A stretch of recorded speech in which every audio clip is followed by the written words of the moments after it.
প্রিয় ছাত্রছাত্রীরা, কেমন আছো সবাই? বাংলা শিক্ষা চ্যানেলে তোমাদের স্বাগত জানাই। আজ আবার হাজির হয়েছি নতুন একটি ভিডিও নিয়ে। আজ আমি তোমাদের পড়াবো নবম শ্রেণীর পাঠ্য কবিতা নূতন জীবন। এই কবিতাটি লিখেছেন হিরণময়ী দেবী। এই কবিতার মূল কাব্যগ্রন্থ হলো জীবনের মূল্য। মূল কাব্যগ্রন্থে কবিতাটি একই গান নামে প্রকাশিত হয়েছিল, কিন্তু নবম শ্রেণীর সাহিত্য সঞ্চয়ন বই প্রকাশের সময় সংসদ থেকে এই কবিতাটির নাম পরিবর্তন করে নূতন জীবন নাম দিয়েছেন। এটি কিন্তু সংসদের নামকরণ। এই কবিতার আভ্যন্তরীণ অর্থ হলো জীবনের ভাঙা গড়া। কেউ কেউ মনে করেন এই কবিতাটি হিরণময়ী দেবীর ব্যক্তিগত জীবন নিয়ে লেখা। কবিতাটি লেখার সময় কবি সদ্য সন্তান হারা হয়েছিলেন। এই কবিতার মধ্যে সেই দুঃখ যন্ত্রণায় ফুটে ওঠে। তাহলে চলো মূল আলোচনায় আসা যাক। দেখো যে একবার অসীম রহস্যময় অনন্ত এ বিশ্ব। কবি বলেছেন একবার চেয়ে দেখো এই অসীম রহস্যময়, যেই রহস্যের কোনো শেষ নেই, কোনো সীমানা নেই। অনন্ত এ বিশ্ব, এই বিশ্বেও যার কোনো অন্ত নেই। এই বিশ্ব যার রহস্যের সীমা নেই, যার শেষ নেই, সেই বিশ্বকে একবার চেয়ে দেখো। দেখো সেথা কিবা গায়, কোন কথা বলে তোর প্রতি নবদৃশ্য। দেখো সেখানে কি গান কি গাইছে, কোন কথা বলে, কি কথা বলছে।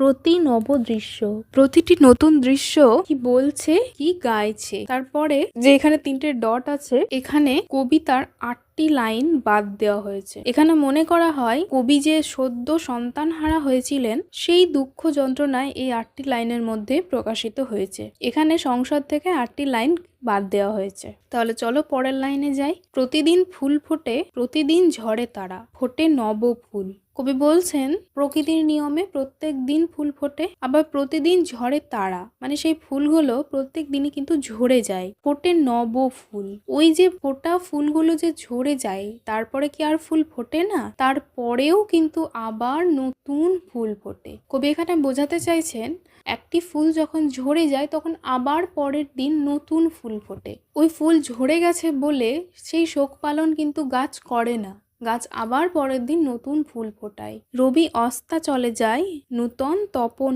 আনে, আলোক অতুল। রবি অস্তা চলে যায়, অর্থাৎ রবি মানে সূর্য, সূর্য অস্ত চলে যায়, নূতন তপন আনে। সূর্য যে অস্ত চলে যায় তারপরে কি সূর্য ওঠে না? তারপরেও সূর্য ওঠে, আবার নূতন তপন আনে, আবার নূতন সূর্য আসে। আলোক অতুল, তখন আবার চারিদিকটা যেন আলোতে ঝলমল করে ওঠে।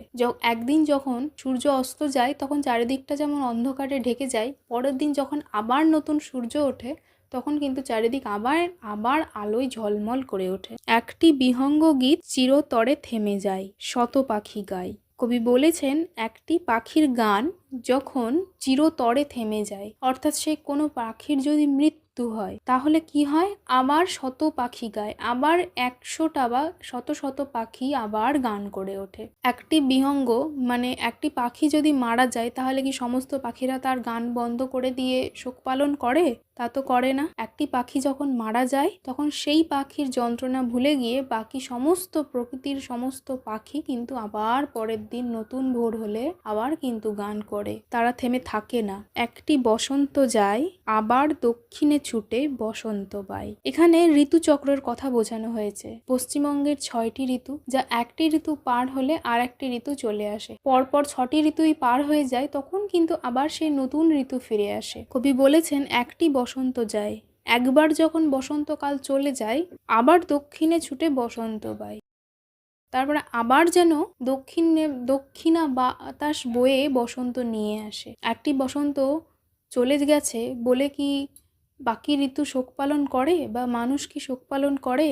তা করে না। আবার বসন্ত আসে, সেই বসন্তের অপেক্ষায় মানুষ থাকে। একটি তারকা খসে, আকাশের শত তারা ঢালে জ্যোতি হাসি। যখন আকাশ থেকে একটি তারা খসে পড়ে তখন আকাশের শত তারা, একটি তারা খসে পড়ার পরে, খুলে পড়ার পরে আকাশের যে হাজার হাজার অজস্র তারা রয়েছে সেই অজস্র তারা কি করে? ঢালে জ্যোতি হাসি, আবার যেন আনন্দের হাসি, আবার যেন আলোর হাসি ঢেলে দেয়। একটি তারা খুলে যাওয়ার পরেও কিন্তু আকাশের হাজার হাজার তারা আবার যেন হেসে ওঠে বা আকাশে দেখা দেয়। একটি জাহ্নবী ঢেউ সাগরে মিলায়ে যায়, আপনা বিনাশী। জাহ্নবী অর্থাৎ গঙ্গা, কিন্তু এখানে গঙ্গা বোঝানো হয়নি, এখানে নদী বোঝানো হয়েছে। একটি নদীর ঢেউ যখন সাগরে মিলে যায়, মোহনায় গিয়ে যখন সাগরের সাথে মিশে যায়, তখন তো সেই নদীর ঢেউ থাকে না, তখন তো সে সাগরে মিশে গিয়ে সাগরের ঢেউয়ে পরিণত হয়। তখন সে কি হয়, সেই নদীর ঢেউ যখন সাগরে মিশে যায় এবং নিজেকে বিনাশ করে ফেলে, অর্থাৎ নিজেকে শেষ করে দিয়ে সাগরের সঙ্গে মিলিত হয়ে সাগরের ঢেউয়ে পরিণত হয়, তখন কি হয়, হিমগিরি হতে পুনঃ তটিনী বইয়া আনে নূতন জীবন।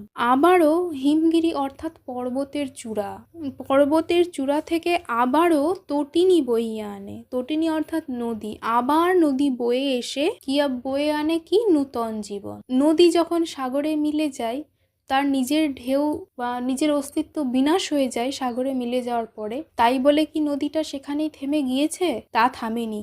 আবার পুনরায় সেই হিমগিরি হতে অর্থাৎ পাহাড় থেকে নদী আবার বয়ে এসে যেন নিজের ঢেউ নিয়ে আবার সাগরের দিকে ছুটে চলে, আবার তার নতুন জীবন সে ফিরে পায়। বিরহের গীতখানি না হইতে অবসান গাহেরে মিলন। বিরহের গীতখানি মানে বিরহের বা দুঃখের গান শেষ না হতেই, না হইতে অবসান অর্থাৎ শেষ না হতেই গাহেরে মিলন। দুঃখের গান শেষ হওয়ার আগেই যেন মিলনের গান গেয়ে ওঠে। প্রকৃতির সব জিনিসই যেন নিজের শেষ হতে না হতেই যেন আবার নতুন করে আরেকটি জীবন তৈরি করে। আজ এই পর্যন্তই থাক। কবিতাটি কেমন লাগলো তা কমেন্টে অবশ্যই জানিও। যদি ভালো লাগে তাহলে লাইক, শেয়ার এবং সাবস্ক্রাইব করে দিও।